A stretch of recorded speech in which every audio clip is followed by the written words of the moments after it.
Bom dia, bom dia, bom dia, como é que vocês estão? Tudo bem? Todo mundo feliz? Nossa, vamos lá de novo. Todo mundo feliz? Que bom, Deus é bom, o diabo não presta. É muito feliz estar aqui com vocês, cada um de vocês. E fiquem tranquilos, não tem nenhum problema no microfone, realmente a minha voz é assim, tá? Ela sai meio chiada, né? Não, o microfone está perfeito, está tudo certinho, não estranhe, tá bom? E para aqueles que vieram aqui, né? Mas o pastor Jackson lá da Igreja Vintage, tá tudo bem com ele, tá, pessoal? Ele não está morrendo, não está no hospital, a família dele está bem. Ele só está agora dando uma pausa para preparar a nossa próxima série de sermões, que vai ser no livro de Apocalipse, e que vai ser sensacional. Vai começar a partir do domingo que vem. Se eu fosse você, eu não perdia essa série. Faria de tudo para estar aqui, para aprender tudo que a palavra de Deus tem para nos ensinar. Tanto você que está aqui hoje nos visitando, tanto quem está nos ouvindo pela internet, eu não perderia essa série, tá bom? E eu confesso para vocês que, para estar aqui hoje, eu fiquei pensando a semana inteira numa história engraçada, sabe? O pessoal sempre abre com uma história mais ou menos engraçada para fazer um link com a palavra. Eu, pensei, eu cheguei à conclusão que eu não sou bom com piada, então eu desisti, né? Até chegou numa lá, mas eu contei, eu quase comecei a chorar. Eu falei, cara, vou me tirar do púlpito ali na hora, não, é melhor não.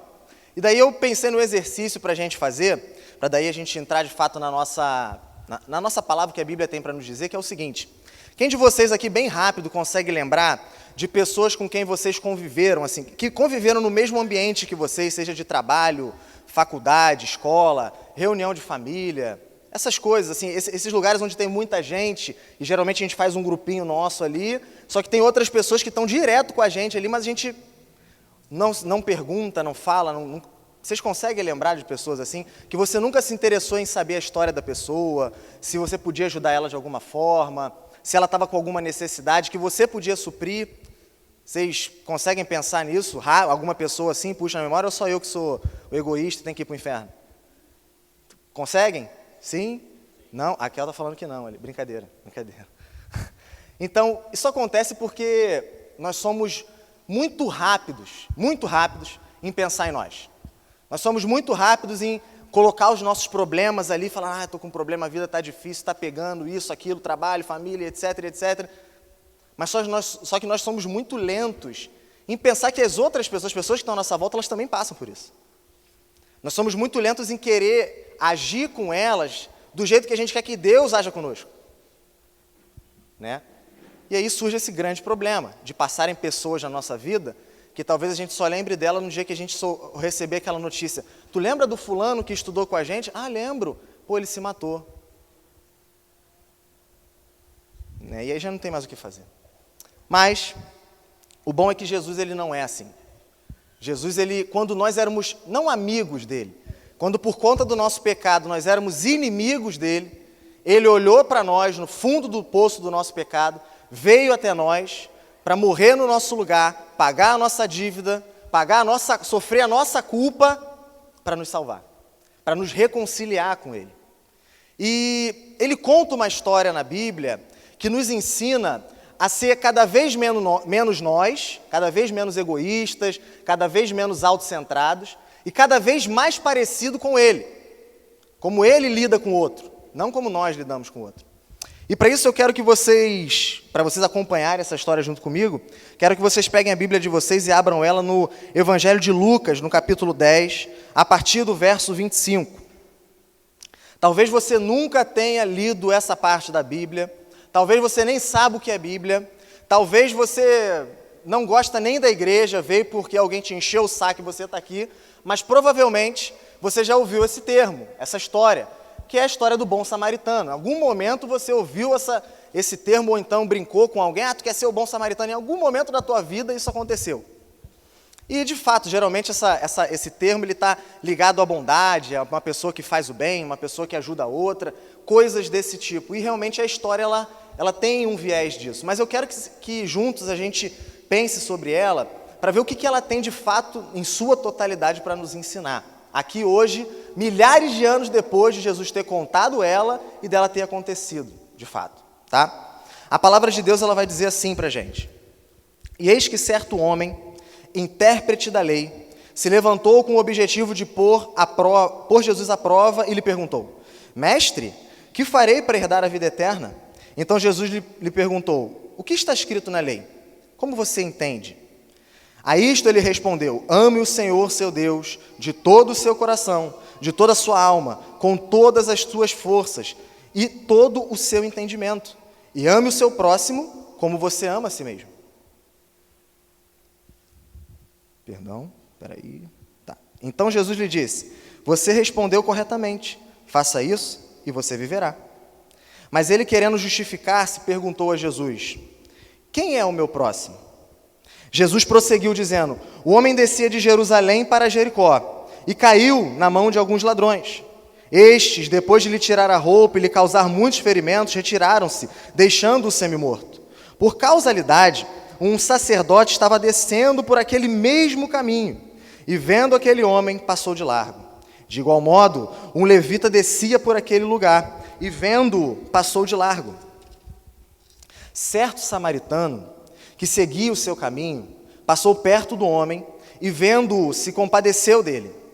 E, aproximando-se, fez curativos nos ferimentos dele, aplicando-lhes óleo e vinho. Depois, colocou aquele homem sobre o seu próprio animal, levou-o para uma hospedaria e tratou dele. No dia seguinte, separou 2 denários e os entregou ao hospedeiro, dizendo: cuide deste homem, e se você gastar algo a mais, farei o reembolso quando eu voltar. Então Jesus perguntou: qual destes 3 lhe parece ter sido próximo do homem que caiu nas mãos dos ladrões? O intérprete da lei respondeu: o que usou de misericórdia para com ele. Então Jesus lhe disse: vá e faça o mesmo. Pai, eu suplico a tua graça para com a minha vida, para a vida de cada um que está aqui, que a tua palavra ela seja eficaz em nós e que nos transforme, em nome de Jesus, no poder do Espírito Santo e para a honra e glória do teu santo nome. Amém. Bom, como eu disse, essa é uma história muito conhecida, mas agora eu quero passar junto com vocês bem rapidamente por ela, verso a verso, para a gente entender um pouco mais do que essa história significa, um pouco mais de como ela se desdobra. No verso 25, a gente vê que chega um homem, o chamado intérprete da lei. Esse homem ele entendia a lei de có e salteado, ele sabia tudo o que a lei de Moisés dizia e exigia. Ele tinha tudo na cabeça dele. Ele era aquele cara que, quando as pessoas tinham dúvida, elas iam procurar ele. Como a palavra diz, ele era o intérprete da lei. Só que esse homem, apesar de saber tanto assim, a maneira que a Bíblia apresenta que ele se aproxima de Jesus é uma maneira curiosa. Por quê? Porque ele chega para Jesus querendo pôr ele à prova e não querendo aprender de Jesus. Ele se achava muito bom, ele se achava que já sabia tudo, não precisava de mais nada. O coração dele era completamente fechado. E ele queria, na verdade, humilhar Jesus e sair por cima de Jesus naquela situação. Ele queria mostrar que ele entendia não só a lei, mas como ele também cumpria ela de forma perfeita. E ele chega para Jesus com uma disposição errada e pergunta: mestre, o que farei eu para herdar a vida eterna? O problema é que essa pergunta é uma pergunta estranha. Por quê? Porque o que uma pessoa pode fazer para herdar algo? Via de regra, e os advogados que estão aqui não me deixam mentir, a herança chega até a pessoa. A não ser que você esteja planejando matar o seu pai, a sua mãe, seu avô, que eu acho que não é o caso aqui, né? Tomara. E aí você vai fazer alguma coisa para ter herança. Mas via de regra, a herança é que chega até você. E aquele homem pergunta: o que eu vou fazer para herdar a vida eterna? Por quê? Porque na cabeça dele, chegar a ter a vida eterna, era um fruto das boas obras que ele praticava na vida. Era o fruto dele viver uma vida perfeitamente de acordo com a lei de Deus. Se ele conseguisse durante a vida dele cumprir a lei de forma perfeita, ele iria merecer a vida eterna. Deus daria a ele por obrigação. E ele não via a vida eterna, não via a salvação como sendo uma oferta da graça de Deus, da livre graça de Deus, porque ele dá isso porque ele quer, não porque a gente faz alguma coisa. Mas no verso 26, Jesus ele não cai na armadilha daquele homem. E como Jesus bem sabia fazer, ele responde aquela pergunta com uma outra pergunta. E ele pergunta para aquele homem, ele mexe com o ego dele, né? Você não é o doutor da lei? Você não é aquele cara que as pessoas procuram para saber o que a lei de Moisés diz? O que está escrito? Me ensina. O que está escrito? E aquele homem enche o peito e fala, agora é minha hora. Né? Agora é meus 5 minutos de fama. E ele chega e responde corretamente. Ama o Senhor teu Deus, de todo o teu entendimento, com toda a tua força. Ama teu próximo como você ama a si mesmo. O problema é que aquele homem, ele mostra que sabe a lei, conhece a lei, só que não sabe interpretar ela. Porque ele responde aquilo pensando, isso é fácil, eu sei. Isso daí eu matei de letra. E aí naquela plateia todo mundo falou, ele sabe tudo. Só que o problema é que ele tinha uma dificuldade de interpretar a lei. Por quê? Porque a lei, a própria palavra de Deus diz que a lei ela não traz salvação para ninguém. A lei ali de Moisés, que era o caso que estava acontecendo ali, ela não tem o poder de salvar ninguém. Ela veio para nos revelar o caráter santo de Deus, mostrar que nós somos pecadores e que nós temos uma necessidade de um Salvador, de salvação. Ela quebra a gente, ela pega aquilo que está debaixo do tapete e joga para cima, mostrando que a gente precisa de um Salvador. E não que nós já estamos bem ou somos capazes de cumprir. Ela é como se fosse uma tomografia, raio-x, radiologia, que revela o nosso mal, o mal que existe em nós, mas que não tem poder para curar ele, para nos limpar dele. Só que aquele homem via o relacionamento dele com a lei como sendo um caminho que ele iria seguir para merecer a salvação. E não um caminho que ele deveria seguir porque Deus, na sua livre graça, o salvou. Entenderam o que eu estou querendo dizer? Ele achava que cumprir a lei era a causa para ele receber a herança da salvação, a vida eterna. E não que cumprir a lei era uma consequência de você ter sido alcançado pela graça de Deus sem merecer, e daí você tinha que seguir o caminho que Deus tinha proposto para você na lei. Essa era a dificuldade daquele homem. E aí Jesus ele vira o jogo. Por quê? Porque ele chega para aquele homem e simplesmente ele meio que quer terminar o assunto ali, vamos dizer assim. Ele chega para aquele homem, como quem diz assim, muito bem, é isso aí. Faça isso e você viverá. Você vai ter vida eterna. Mas já que você quer seguir por esse caminho, de cumprir a lei para chegar à vida eterna, você vai ter que ser perfeito. Jesus ele cita Levítico capítulo 18, onde fica muito claro que aquele que cumprir todos esses estatutos, todos esses decretos, terá vida. Só que a pergunta é o quê? Quem é capaz de cumprir todas as exigências da lei de Deus? Quem é capaz de ser perfeito como a lei de Deus exige? Quem é capaz aqui hoje, aquele homem e nós aqui hoje, de amar a Deus sobre todas as coisas, Deus ser o primeiro no teu coração, não a tua família, não o teu dinheiro, não os teus sonhos, não a tua carreira, nada disso, Deus ser o primeiro, e amar o próximo como a si mesmo, ou seja, colocar o próximo antes de você no teu coração.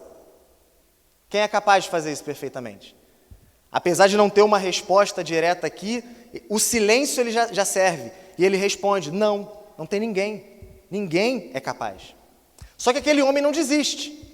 E no verso 29, a gente vê que ele tenta levar a conversa para um outro nível, um nível filosófico, para poder tentar sair dali com a glória.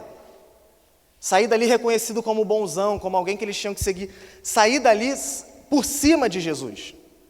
E ele propõe o que para Jesus? A pergunta, mas então, quem é o meu próximo? E essa pergunta dele revela o seguinte, o tipo de coração que ele tinha. Não era um coração cheio de Deus, cheio de vida de Deus, era um coração completamente morto, que vivia uma religiosidade morta. Por quê? Porque ele queria delimitar as exigências da lei, pensando assim, bom, se Jesus me responder que o meu próximo são os meus amiguinhos da sinagoga, que o meu próximo são os meus familiares, são os judeus como eu, os filhos de Abraão, bom, eu vou chegar para ele e vou falar, bom, isso daí eu já faço. E aí eu venci. Eu venci a disputa. Na frente de todo mundo, eu envergonhei Jesus. Essa pergunta revela esse tipo de coração. Porque, vamos lá, vamos ser sinceros, não era melhor que o nosso Deus salvasse a gente pelas obras? Não era mais confortável? Nossa, Daniel, como assim? Você não é reformado? O que você está falando? Pensa comigo. Se Deus ele te desse um caminho e falasse, ó, se você chegar até aqui, você tem a salvação garantida para o resto da tua vida. Você fala, nossa, é só isso? Tá, eu vou fazer. Tu ia dedicar a tua vida, ainda que tu morresse, tu ia dedicar a tua vida a chegar naquele ponto. E aí tu ia morrer tranquilo. Só que o nosso Deus, ele não salva por obras. Porque não tem ninguém capaz de fazer uma obra que agrade a Ele. Só Jesus. Então, Ele nos salva pela sua graça. Só que quando alguém te salva por graça, ou seja, quando alguém te dá uma coisa que você não merece receber, mas ainda assim a pessoa te dá, tu fica constrangido e pensa o quê? Cara, qualquer coisa que essa pessoa me pedir, eu não vou poder dizer não. Não é mais agradável um Deus que salva pelas obras? Ele vai entrar menos na minha vida, né? Ele vai pedir menos. Ele tem um limite. E era esse o tipo de Deus que o homem pensava que o Deus da lei de Moisés era. E essa era a dificuldade dele, como é a de muitos hoje ainda. E aí Jesus, para responder a essa pergunta, para ensinar para aquele homem quem era o próximo dele e como se ama de fato o próximo, ele propõe para ele uma história, a história que a gente acabou de ler aqui. E a história ela funciona mais ou menos assim, como a gente leu. Tinha um homem descendo de Jerusalém para Jericó, muito provavelmente ele era um judeu, tá? Descendo no caminho de 27 quilômetros que separava Jerusalém de Jericó, no meio do deserto. Era um caminho já conhecidamente perigoso, e ele está ali descendo sozinho. Num dado momento da caminhada dele, obrigado, cara, estou me sentindo menos no inferno agora, brincadeira. Não, brincadeira não. Tava quente aqui, minhas costas tá louco, sou muito. Então, ele está descendo ali, né, de Jerusalém para Jericó, e um dado momento da viagem dele, vem alguns ladrões, agridem aquele homem, tomam tudo dele, deixam ele nu, e para morrer, semi-morto, como a palavra diz. E esses ladrões abandonam ele ali, vão embora. E naquele mesmo caminho, muito provavelmente, depois de 2 semanas de serviço no templo, passam 2 religiosos, o sacerdote e o levita. Quem são esses homens? Esses homens são os trabalhadores da igreja. Eles são os diáconos, eles são os pastores. Entenderam? Eles são os líderes de GC, de ministério. E eles estão voltando do culto, muito provavelmente. Eles passaram 2 semanas ali se envolvendo com a dinâmica do culto, oferecendo sacrifícios, adorando a Deus, sendo purificados, e etc, etc, etc. Ou seja, eles estavam cheios de Deus. E eles veem aquele homem com necessidade e passam longe dele. E por último, e a história vira totalmente nesse momento, vem o carioca, brincadeira, vem o estrangeiro ali, vem o samaritano. A relação entre judeu e samaritano era a mesma coisa que um alemão e um judeu na época da Segunda Guerra. É a mesma coisa que um gremista e um colorado. Brincadeira. Não é tanto assim, não. Brincadeira, pessoal. É quase isso mesmo, tá? E aí ele usa esse exemplo desse homem para mexer com aquele judeu, com aquele intérprete da lei. Ou seja, o que Jesus apresenta para esse homem? 3 possíveis filosofias de vida. A primeira delas é a filosofia de vida do ladrão. O ladrão, ele pensa e vive assim, o que é teu é meu. A segunda filosofia de vida é a filosofia de vida dos religiosos, que a gente pode encaixar o sacerdote e o levita nesse pacote de religiosos. Esses pensam assim, o que é teu, e o que é meu é meu. E por último, a terceira possibilidade de se viver a vida é a do samaritano, que pensa assim: o que é teu, mas o que é meu pode ser teu. E ele pega o exemplo daquele homem para ensinar quem era de fato próximo do que estava à beira da estrada, quem de fato amou o próximo, para aquele intérprete da lei. Ele faz o homem, ele usa o exemplo do levita e mostra que ele passou de largo. Só que o levita ele podia ter prestado os primeiros socorros pelo menos, que ele não ficaria enrolado, né? Ele não ficaria impuro por causa disso. Mas, o que ele faz? Passa de longe. Só que quem presta os primeiros socorros? O samaritano. O sacerdote, por ser um homem de mais posse, os sacerdotes naquela época eles eram uma galera mais de uma classe mais acima, né? Então, muito provavelmente, né, e os intérpretes dessa história dizem isso, aquele homem caminhando 27 quilômetros no deserto, ele não iria fazer isso a pé. Ele provavelmente tinha a montaria dele. E ele podia colocar aquele ferido na montaria dele e levar ele até uma estalagem para ele ser cuidado. Ele não faz isso, mas o samaritano faz. E os ladrões deixaram aquele cara para morrer. Tiraram tudo que era dele. Tomaram tudo que era dele e deixaram ele para morrer. Mas o samaritano, ele dá do dele. Dá provisões suficientes para aquele homem ser cuidado. E ainda promete o seguinte: ó, se ele custar mais do que isso, eu volto e quito a dívida dele. O samaritano, ele para no meio do deserto, podendo ele ser assaltado, porque vai que aquele homem, isso acontecia muito naquela época, não estava ferido coisa nenhuma. Vai que ele era uma isca. E no momento que eu parasse para ajudar, eu também fosse assaltado. E ele vai além, ele bota aquele homem na montaria dele e leva ele até uma estalagem para ser cuidado. Onde vocês acham que era a estalagem? Se ele estava no meio do deserto, entre duas cidades, Jerusalém e Jericó. Provavelmente em Jericó, uma cidade de judeus. Aquele homem, então, ao entrar na cidade, antes que ele pudesse falar qualquer coisa, ele podia ser agredido pelo povo daquela cidade. E isso revela, não só a coragem do samaritano, mas a disposição que ele tem de querer agir para aquele homem com compaixão, com misericórdia, com graça, com bondade. Isso, as dificuldades que estavam no caminho não são páreo para conter ele. E ele não livra aquele homem somente da morte. Ele também livra aquele homem da escravidão. Como assim, Daniel?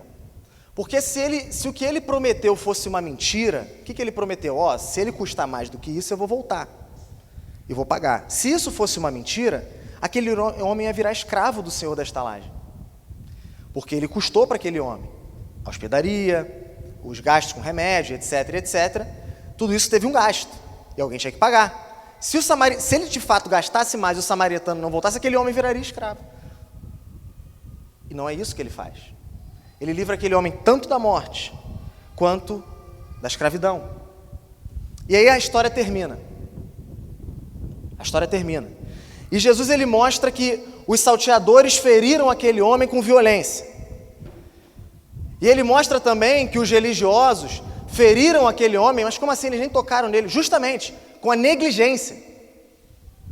E isso nos ensina o quê? Que quando você tem a oportunidade para fazer o bem e condições para isso, mas deixa de fazer, você está fazendo mal. Ou seja, se você tem dinheiro, se você tem tempo, se você tem talento, se você tem o evangelho, se você tem roupa, se você tem alguma coisa que o outro que você conhece está vendo não tem, e tem a oportunidade de agir com bondade, graça, misericórdia com ele, e você não faz, não é que você não está fazendo nada, você está fazendo mal àquela pessoa. E eu quero abrir um parêntese aqui, que uma coisa que me deixa muito triste, eu sirvo aqui na igreja num ministério chamado Connect. Esse ministério ele é responsável por dividir as pessoas nas áreas de atuação que a gente tem aqui na igreja. E toda vez que eu abro a bendita da planilha do Connect lá no computador, todos os ministérios bonitinhos, tem uns que tem até mais do que deveria, só que tem um que não tem nenhum nome do lado. Quem adivinha qual é? Ministério de Misericórdia. A gente está louco para servir Jesus. Nossa, Jesus, Jesus, Jesus, missão, missão, missão. Mas será que não tem ninguém? Será que não tem? Não é possível que não tenha ninguém que sinta no seu coração o chamado de Deus para se compadecer daqueles que precisam. Eu não acho que isso é a missão fundamental da igreja, tá? Mas nós que dizemos, que oramos, Senhor, venha o teu reino, devemos trabalhar até onde a gente pode trabalhar para que o reino de Deus seja aqui vivido. E no reino de Deus há injustiça? Não. No reino de Deus há fome? Não. No reino de Deus falta alguma coisa? Não. Não é possível que não tenha ninguém que se sinta chamado por Deus para isso. E assim, Daniel, o foco que eu quero aqui dar hoje não é só nessas coisas. Da comida, da roupa, ajudar aquele que não tem onde morar, tudo isso é sim muito importante. Mas, apesar de todos os comentaristas que eu li para estar aqui hoje, eles quererem dar esse foco, o que eu quero mostrar para cada um de nós aqui hoje é o seguinte: nós temos o maior tesouro, ou deveríamos ter, que alguém poderia ter na vida. E esse é Jesus. Nada supera Jesus. A comida que tu dá não supera Jesus. A roupa que você pode vestir alguém não supera Jesus. Mas não quer dizer que porque nós servimos Jesus, nós não podemos fazer essas outras coisas. Muito pelo contrário. Muito pelo contrário. E Jesus termina convocando aquele homem, e não só ele, todos nós, a fazer o mesmo. E a pergunta que aquele homem tinha proposto para Jesus: quem é o meu próximo? Jesus muda a pergunta. Ele fala assim, você está fazendo a pergunta errada. Fazendo a pergunta errada. A pergunta certa é: de quem você deve se tornar próximo? De quem você deve se tornar próximo? Não é quem é o meu próximo. E qual é a resposta? Todas as pessoas que estão com necessidade, ainda que seja um inimigo, como provavelmente aquele cara que estava caído no caminho era do samaritano. Mas bem, pode falar assim: Daniel, que história bonita, né? Acho que eu já entendi, né? A gente podia parar aqui, né? Mas vamos pensar um pouquinho mais, vamos chegar mais fundo. O que essa história tem para dizer para nós aqui hoje, agora, no século 21? Jesus, como eu disse, ele apresenta... Pode projetar aí, Bianca? Próximo. Isso aí. Ele apresenta 3 filosofias de vida. E é nelas que eu quero me focar hoje aqui com vocês. A primeira filosofia de vida é a do ladrão. O que é teu é meu. Ele age com aquele homem com uma coisa que a gente entende muito bem, chamada antipatia. A segunda filosofia de vida é a dos religiosos. Ele age com aquele homem com apatia.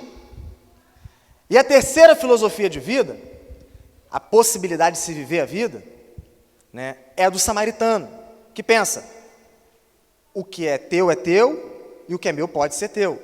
Que age com empatia ou simpatia. Esse termo, essas palavras que eu usei, apatia, simpatia, empatia, antipatia, todas elas têm um termo original no grego, que é a palavra pathos, que significa paixão, afeto. É quando alguma coisa ela mexe tanto contigo, ela influencia tanto você que você precisa dar uma resposta para aquilo. Você não consegue ficar parado. Você precisa responder aquilo. E a gente vê os 3 tipos de resposta nessa história. Em primeiro lugar, a filosofia dos salteadores. O que é teu é meu. Essas pessoas, elas são aquelas pessoas que vivem assim, isso não acontece aqui, tá? Só fora daqui, em outras igrejas. Eu acho que não acontece isso aqui. Mas elas pensam assim: bom, eu quero ser feliz. E eu preciso ter o controle da minha vida. E fazer e experimentar tudo aquilo que o mundo diz que eu tenho que ter, fazer e experimentar. Só que essa pessoa, vivendo dessa forma, ela se depara com uma incontrolável, gigante sensação de falta, de vazio dentro dela, que nada é capaz de suprir. E ela mergulha nessas coisas e o que acontece com ela? Ela achando que teria vida em ter mais, acumular mais, na verdade essas coisas tomam a vida dela da mão dela. ela perde o controle da vida. E aquela sensação de vazio continua, aquela falta continua, e ela pensa, bom, quanto mais eu tiver, quanto mais eu acumular, mais vida eu vou ter. E a vida dela é basicamente assim, me dá, é meu, eu quero isso, eu quero aquilo, e absolutamente tudo que está disponível ou não, essa pessoa quer para ela. Isso faz com que ela olhe para o outro, para o próximo, como? Bom, ela olha para o fulaninho, para o amiguinho dela, e pensa assim, aquilo faz o fulano feliz, eu preciso ter para mim. Ela começa a olhar só para as coisas que as pessoas têm, ou o que as pessoas podem fazer por ela. E ela chega a desenvolver também por aquela pessoa que tem algo que ela não tem, uma antipatia. Por quê? Porque só pelo fato da pessoa ter uma coisa que ela não tem, aquela vulnerabilidade dela, aquela falta dela vem à tona. E ela fala, o fulano é antipático. Fulano não fala com os outros direito. É mentira isso. É mentira. É que ele revela uma fragilidade tua. O outro revela uma fragilidade em você. E você quer jogar a culpa para cima dele. Ela fica triste. Ela fica triste pelo outro ter algo que ela não tem. Talvez essa pessoa ela nunca chegue a roubar ninguém. Talvez ela não chegue nunca a tomar nada de ninguém. Tá? Mas o interior dela, a disposição do coração dela é de um ladrão. É cheio de cobiça, cheio de avareza, é cheio de inveja, é cheio de egoísmo, é cheio de ganância. E isso que ela quer tomar, ela quer para ela, não precisa ser um carro. Não precisa ser um relógio, uma roupa. Pode ser beleza, status, um ministério, carreira, sexo. Pode ser qualquer uma dessas coisas. E aí sabe qual é a desgraça que isso ocasiona na vida dessa pessoa, que pensa desse jeito, que vive como ladrão? É que aquela pessoa que era para ser o alvo da missão dela, do amor dela, da compaixão, da misericórdia dela, vira o alvo da inveja dela. Vira o alvo da ganância dela, da cobiça dela. Ela olha para o outro e pensa, eu quero isso que ele tem. Ou, o que ele pode me dar? Sendo que tu tem ou deveria ter aquilo que a pessoa mais precisa na vida dela, que é Jesus. Só que pelo tua mente, teu coração está só aqui nas coisas desse mundo, achar que a vida de verdade é acumular, é ter cada vez mais aqui, Jesus não é precioso, e o contrário é o que acontece.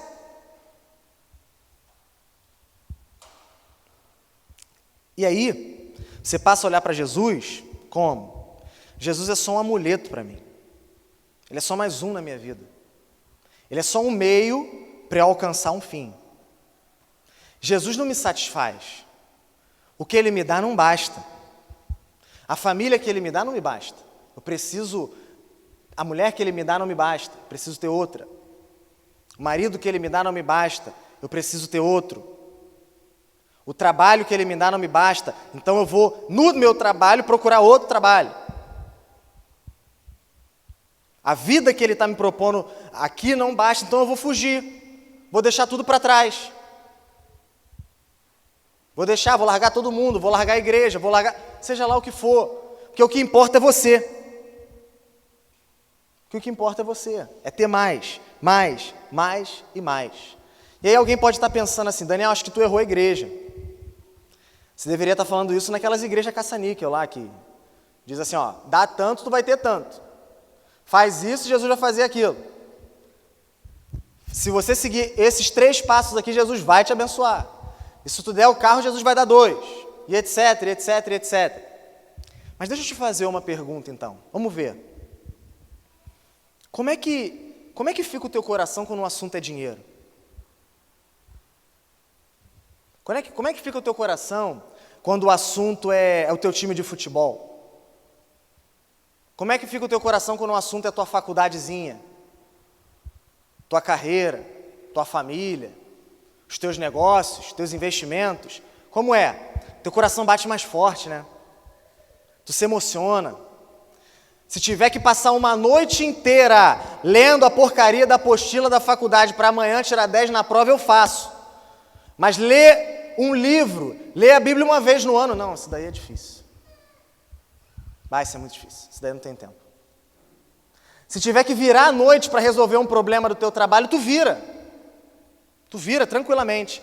Mas se a gente se propor a virar à noite, lendo, estudando, orando ao Senhor, não, isso é complicado. Se tiver que fazer jejum, aquele jejum intermitente lá por causa da tua dieta, para ficar com o corpo bonito, a saúde boa, tu faz 3 vezes na semana. Mas um jejum de 12 horas na igreja, uma vez na semana, não dá, eu passo mal. Para a tua família, tu está sempre disponível. Para os teus negócios, tu está sempre disponível. Essas coisas mexem contigo. Tu bota dinheiro nelas. Tu investe teu tempo. Tu fica sem dormir. Tu abre mão de outros compromissos. Mas quando é para Jesus, não é isso que acontece. Quando é para o GC, não, veja bem. Quando é para o culto, não dá. Quando é para ler a Bíblia, não dá. Quando é para evangelizar, eu não sei. Quando é para Jesus, não dá. Mas para aquilo que você quer, aquilo que você precisa, aquilo que você fala, me dá, sempre tem energia. Sempre tem um tempo. Sempre tem. E eu quero dizer uma coisa, para aqueles que estão aí mergulhados nessa porcaria que é a pornografia, a masturbação, você entra aqui também. Você entra aqui também. Porque você olha para as pessoas, ainda que de outro lado da tela, do teu celular, do teu computador, ou do outro lado da rua, do teu lado no trabalho, e pensa, o que ela pode me dar? Ela é uma coisa para ti. Ela não é uma pessoa. E muitas daquelas pessoas que estão ali são escravas sexuais e você está ali, consumindo aquela porcaria, incentivando essa porcaria.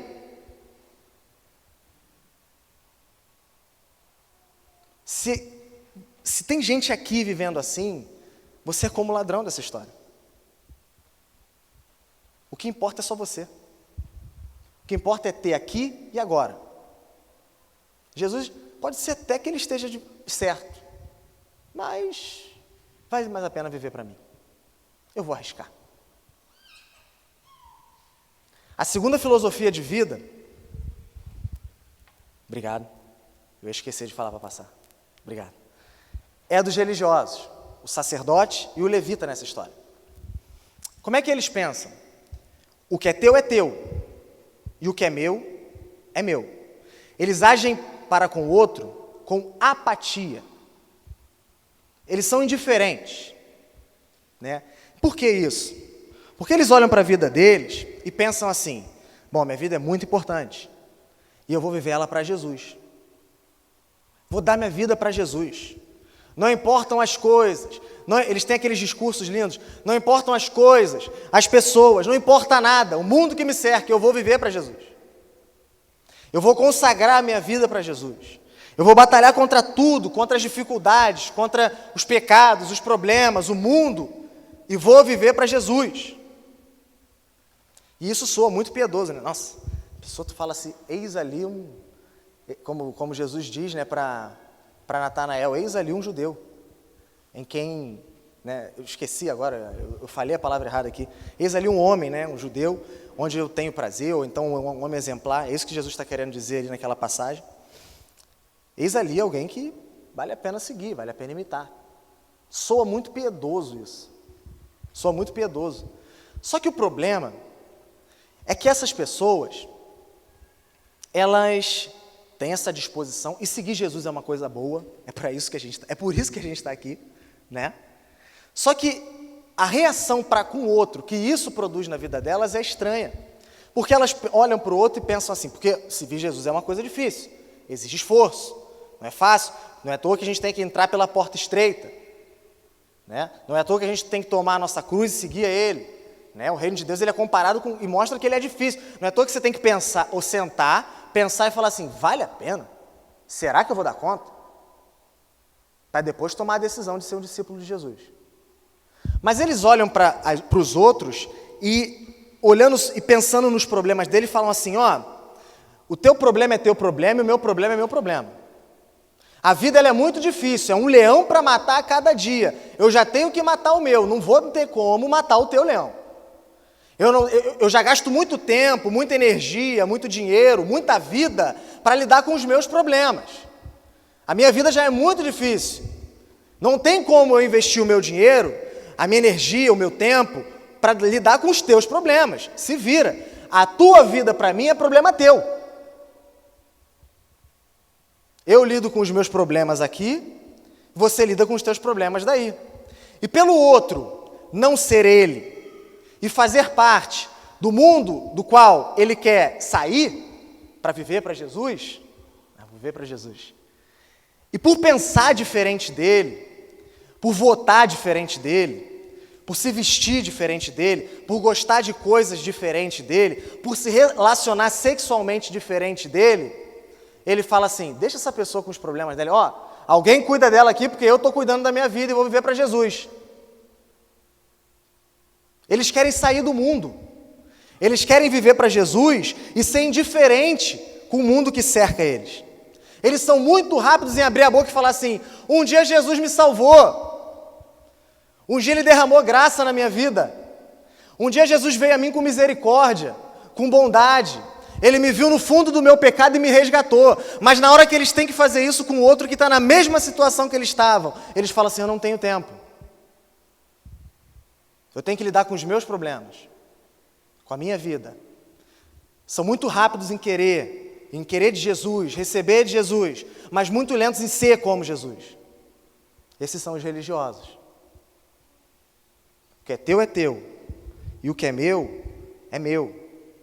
Isso acontece com eles, porque ainda tem pessoas que pensam, eu não sei como isso, mas ainda tem pessoas que têm aquele pensamento grego, primitivo, de que tem como, de alguma maneira mística, sei lá, espiritual, né? Você viver para Deus, ter a tua vidinha com Deus, mas isso não ser demonstrado no mundo aqui agora, com as pessoas que te cercam. Tem como você estar bem com Deus, sem estar servindo a igreja, e sem estar servindo aquela parte da igreja que ainda está no mundo, e que precisa saber, ó, aqui é o lugar de vocês. Tem pessoas que pensam isso ainda, e que viver não tem relação, viver para Deus não tem relação com olhar para o mundo em torno da gente. Não tem relação com você olhar para as necessidades físicas, espirituais, psicológicas, emocionais e principalmente a necessidade de reconciliação com Deus que as pessoas que te cercam têm. E aí você fala, não, eu estou vivendo para Jesus. Vou viver para Jesus. E alguém pode falar assim para mim, mas Daniel, acho que você errou de novo de igreja. Por quê? Porque nós somos uma igreja missional. Somos missionários. A gente se propõe a estar fazendo missão o tempo todo, sabe? Onde a gente está é missão, a gente pulsa missão. Missão está aqui, ó, é o nosso sangue, está dentro da gente. A missão, ela sai de mim que eu nem sinto. Mas me diz uma coisa, então. Já que você é missional e que não é como os religiosos dessa história, me diz uma coisa, então. Com quantos não cristãos você está se relacionando de forma intencional para levar eles para Jesus? Quantos?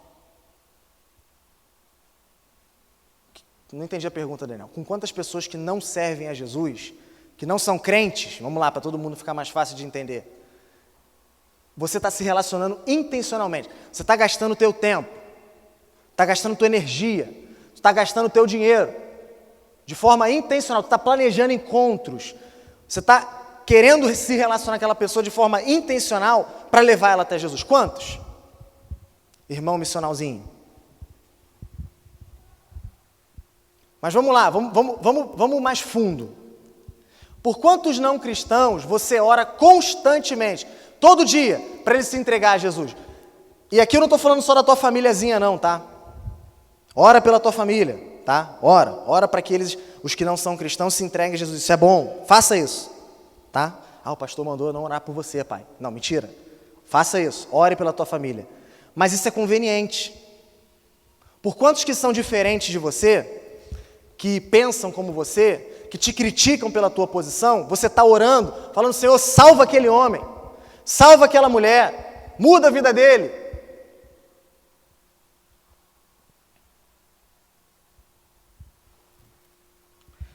Essa aqui vai ser complicada. Quantas pessoas tu levou a Cristo no teu último ano de vida? Quantas pessoas tu levou a Cristo nos últimos 3 anos da tua vida? Vamos lá, vou aumentar o tempo.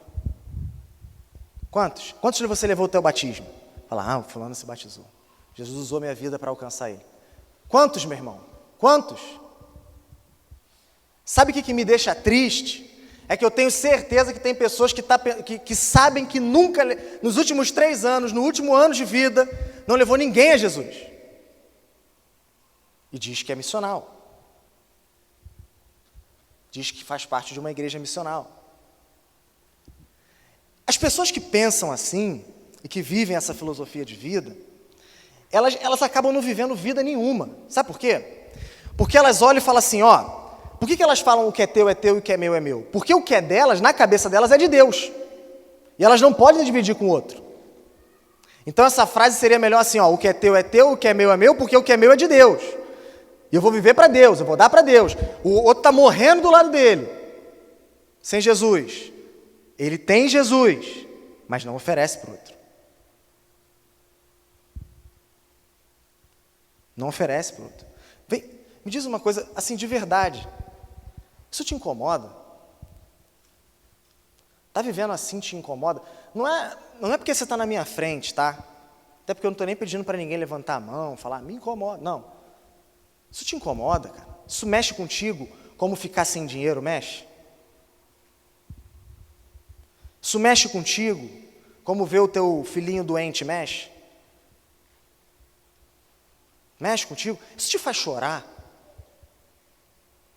Faz chorar. Isso tira o teu sono, que nem o teu trabalho tira? Tua faculdade? Tira? Saber que as pessoas estão indo para o inferno, as pessoas que estão à tua volta, estão indo para o inferno. Elas estão indo para o inferno. E você não, eu vou viver para Jesus aqui, vou cuidar da minha vida aqui, está tudo bem, está tudo certinho. Você não olhar para o lado, você não levar para ela o evangelho, você não usar às vezes o alimento, a roupa, alguma coisa assim como um meio para oferecer o evangelho para essa pessoa. Isso te faz se colocar na presença de Deus todo dia e falar, Senhor, derrama do teu poder, da tua autoridade, da tua unção na minha vida para que eu ganhe almas. Ou então, Senhor, se não é para ganhar almas para o teu reino, não vale a pena mais viver nenhum dia da minha vida. Você faz isso. As pessoas estão morrendo. As pessoas não adoram a Deus. Elas não amam Jesus. Elas trabalham contigo. Elas estudam contigo. Elas estão na reunião de família junto contigo. E você vive a tua vidinha, vem domingo após domingo e não abre a boca para falar para ela. Como que isso é um cristão? Como que isso é um cristão? Antigamente as pessoas se vendiam como escravas para ir para uma ilha de escravos e pregar o evangelho para aquelas pessoas. Antigamente as pessoas com 23 anos de idade estavam morrendo no meio de uma tribo indígena. E hoje a gente aqui fala, meu irmão, faz isso aqui, serve a Jesus aqui na igreja, bota o teu dinheiro aqui, oferta, porque a gente quer fazer missão, a gente quer plantar igreja, a gente quer levar o evangelho para as pessoas. Aí fala, mas é tão difícil. Não se submete ao líder de GC, torna a vida do líder de GC uma treva. O líder de GC, ele chega no GC e fala assim, mais uma vez.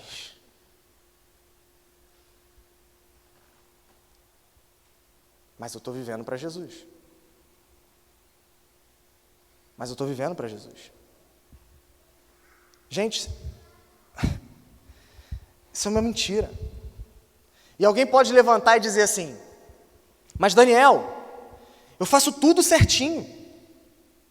Eu nasci na igreja. Ou então eu já entendi o que eu tenho que fazer.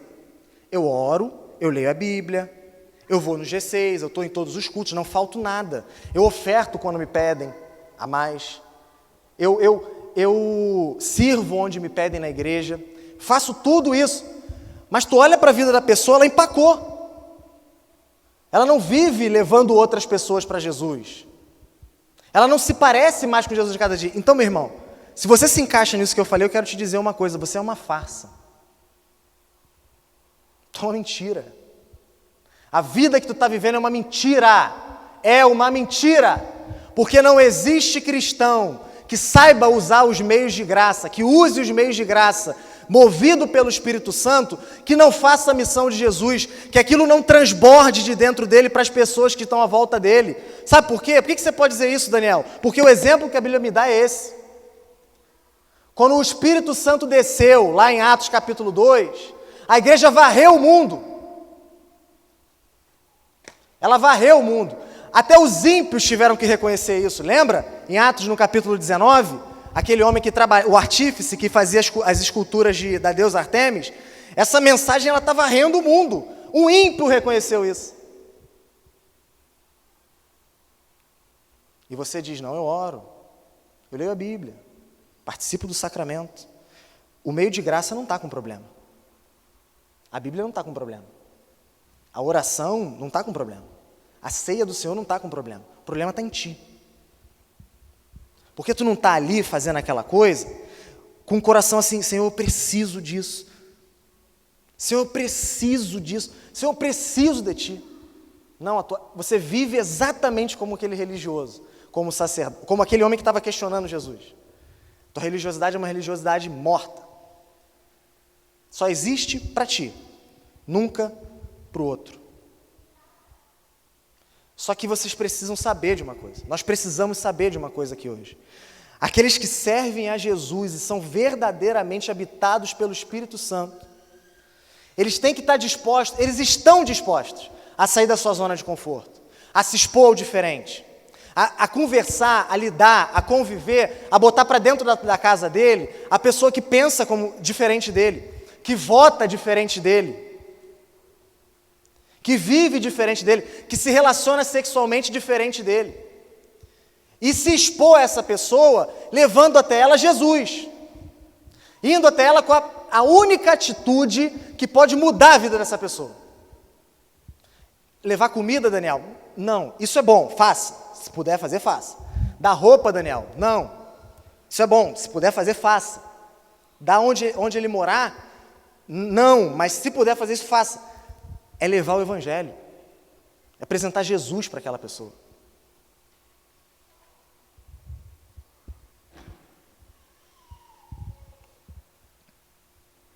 Por último, a terceira e última filosofia de vida é a do samaritano. Ele pensa: o que é teu, e o que é meu pode ser teu. Ele vive para com o outro uma vida de empatia, de simpatia. Ele pensa consigo mesmo o seguinte: eu estou aqui como um servo de Deus e do outro. A minha vida é para servir a Deus, e por isso eu vou servir o outro. Eu vou até o outro.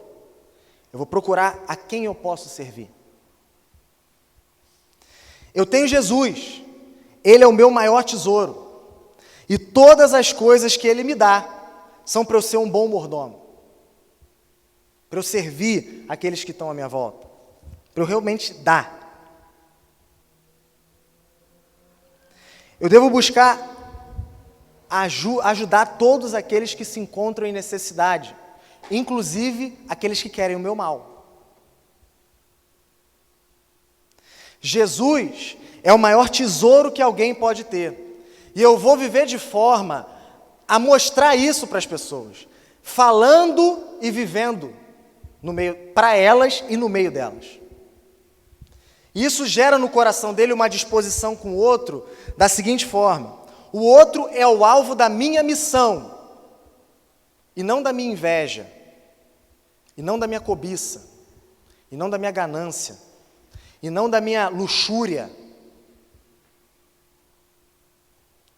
O outro também é alvo da misericórdia e da graça de Jesus. Ele precisa saber disso. E eu vou viver para contar isso para ele.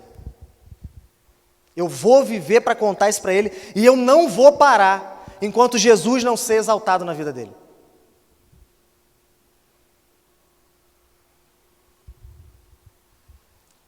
A última pergunta que eu quero fazer, para encerrar, Quem você é aqui nessa manhã? Qual a tua filosofia de vida? Qual estilo de vida você tem vivido? Você é como ladrão? Me dá, quero, para mim, é meu. O que você pode dar para mim? Tu é como religioso? Tá tudo certinho, tá tudo bonitinho, faz tudo. A pessoa olha, levanta a mão no culto, dá glória a Deus, dá aleluia, todo mundo olha e fala, nossa, que lindo aquilo ali. Mas o teu coração para o outro não existe. Tua vida é só focada em ti. Vou viver o meu caminho, a minha santidade, os meus problemas. O outro que se exploda, que ele cuide dos problemas dele. Ou tu é como o samaritano, que entende que a vida é uma dádiva de Deus e que você deve ajudar qualquer um que passe por necessidade, inclusive aquele que quer o teu mal, e essa ajuda principalmente é levar para ele o Evangelho. Quem é você aqui essa manhã? Se você, como eu, depois de ver essa história, viu o quanto é egoísta, o quanto é autocentrado, o quanto é religioso, e não como Jesus, mas um religioso. Se você viu que só pensa em si, que é rápido em pensar em si, mas lento em pensar no outro, em agir com bondade, com misericórdia, com graça para o outro, levando até ele a mensagem que pode de fato mudar a vida dele. Eu queria que você soubesse que Jesus, Ele é a nossa esperança, porque Ele é completamente diferente de nós. Ele nos deu vida em meio à nossa morte. Ele nos resgatou da escravidão do nosso pecado. Ele nos limpou das nossas feridas e do nosso pecado com o seu sangue. Ele venceu onde nós perdemos. Ele amou onde nós odiamos, onde nós invejamos, onde nós cobiçamos. Ele deu, Ele foi generoso onde nós retemos. E Ele não somente fez tudo isso por nós, mas como Ele está aqui hoje e tem poder para mudar a nossa vida. Tem poder para fazer a gente, a partir de agora, viver uma filosofia de vida diferente, viver um estilo de vida completamente diferente do que a gente tem vivido. Não importa aonde você se encontra hoje, não importa o tamanho do teu pecado, não importa o tamanho da tua religiosidade morta, não importa nada disso, Jesus é maior do que isso. E Ele tem poder para transformar a minha e a tua vida aqui nessa manhã. Amém? Vamos ficar de pé? Agora, nós vamos responder a esse sermão. E nós vamos responder esse sermão de 3 formas. A primeira delas é ceiano. O que é ceia, Daniel? Ceia é o partir, do corpo, é o tomar o corpo e o sangue de Jesus, é seguir o exemplo de Jesus, é como um corpo, como uma família, tomarmos e comermos de Cristo. Jesus morreu pelos nossos pecados. Ele entregou a vida dele pelos nossos pecados. E hoje nós vamos anunciar isso, nós vamos lembrar disso aqui hoje, nesse sacramento.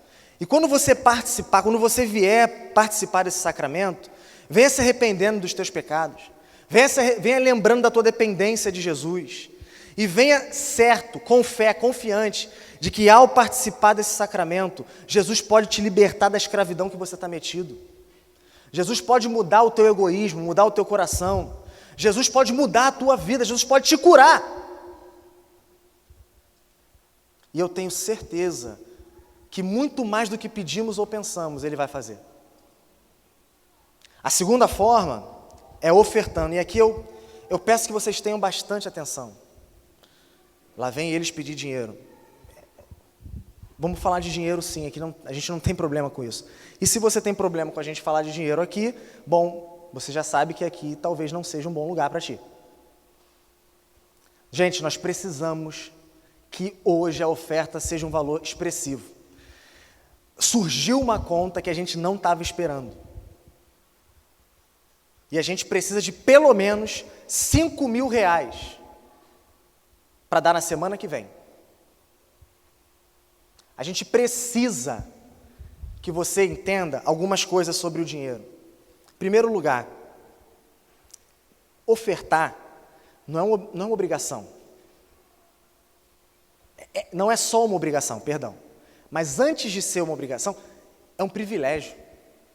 Tu tem noção do o que pode acontecer aqui agora? Ou quando você for ali na maquininha de cartão? Deus, Ele é dono de todas as coisas. Ele não precisa de mim, Ele não precisa de ti. Ele não precisa do meu dinheiro, Ele não precisa do teu dinheiro. Mas Ele nos dá a oportunidade, de participarmos com a nossa vida e com aquilo que Ele tem nos dado, da obra que Ele está fazendo no mundo. Isso não é bom? Isso não é maravilhoso? Só não acha isso maravilhoso quem acha muito de si. Quem não entendeu que é um pecador miserável e que Deus agiu com graça e misericórdia na tua vida. Se você entendeu tudo que a gente falou, tudo que a gente pensou aqui hoje, não é possível que o teu coração não esteja transbordando em generosidade, em vontade de doar, de ver, de participar, de fazer a coisa acontecer. Pessoal, nós queremos plantar igrejas. Eu não estou pedindo dinheiro aqui para comprar um carro novo. Eu não estou pedindo dinheiro aqui para comprar uma casa para o Jackson, para comprar um espaço para o Rodrigo montar a hamburgueria dele. Não é nada disso. Não é nada disso. A gente está falando aqui para levar o Evangelho, para pregar o Evangelho nos lugares onde ele não é pregado, para Jesus ser exaltado em cidades, em vidas onde ele não é exaltado ainda. E hoje, eu e você temos a oportunidade de participar ativamente disso, não só ficar falando. Como que você vai se portar? Você vai virar de costas para essa oportunidade que Jesus está te dando? Não faça isso. Não endureça o teu coração aqui.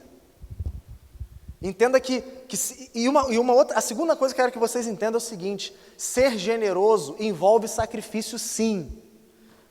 Pomba. Porque tem gente que não entende que vai doer. Vai doer, pô. Vai doer. Vai faltar, sim.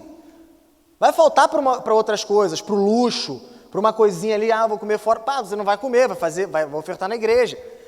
Vai faltar. Porque se você só dá até onde não lhe faz falta, você não é generoso. Independente de quanto você dê. Você é conveniente. Você age com conveniência. Mas aí no momento em que você dá uma coisa que isso aqui me doeu, me fez falta. Aí você começou a entender generosidade.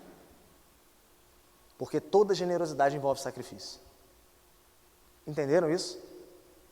Essa é a segunda forma, então, que nós vamos responder esse sermão. E a terceira e última é louvando ao Senhor. É louvando aquele que tem misericórdia de nós, que é abundante em graça, em amor, que viu a gente no nosso pecado e buscou a gente. A gente estava largado, o mundo brincando com a nossa cara, prendendo a gente na escravidão do pecado. Ele veio, destruiu tudo isso. E um dia vai voltar, para que essa palhaçada acabe, essa dor, toda a consequência do pecado acabe, porque Ele está vivo, Então quando você abre a boca e canta para Ele, Ele está te ouvindo. Quando você deixa de fazer isso, Ele está te vendo. Como que você vai fazer? Hoje Ele te dá mais uma oportunidade de louvar o nome dEle. Então louva com o teu coração, dá a tua vida. Imagina que hoje fosse o último dia de vida. Como você louvaria Jesus? Louve assim hoje, aquele que olhou para nós, no nosso egoísmo, na nossa avareza, na nossa cobiça, teve misericórdia de nós e entregou a vida no nosso lugar. Amém? Vamos orar ao Senhor? Enquanto eu estiver orando, a banda vai estar subindo aqui. Pai amado, bendito é o teu nome. Obrigado por olhar para nós. Obrigado por cuidar de nós. Obrigado, Senhor, por mesmo nós sendo egoístas, Pai, autocentrados, querendo saber só de nós, querendo só mais para nós, nós o tempo todo. O Senhor olhou para nós e nos perdoou os nossos pecados. O Senhor olhou para nós, sarou as nossas feridas. O Senhor olhou para nós, nos livrou da morte e da escravidão. E nos permite hoje ser parte do teu povo, da tua família e te chamar de Pai. Por favor, Senhor, que hoje não seja só mais um domingo. Que essa não seja só mais uma palavra. Não por causa de mim, Senhor. Não por causa de mim, porque eu sou imperfeito, eu sou limitado. Eu queria poder abrir o coração de cada um de nós aqui hoje e mudar ele. Mas eu não posso. Mas eu sei que o Senhor pode. Eu creio que o Senhor pode. Faz assim, Senhor. Enquanto nós ceamos, tomamos e comemos de Ti. Faz assim enquanto nós ofertamos ao Senhor. E faz assim enquanto nós entoamos ao Senhor louvores de adoração, de gratidão, de louvor a Ti. Em nome de Jesus eu clamo.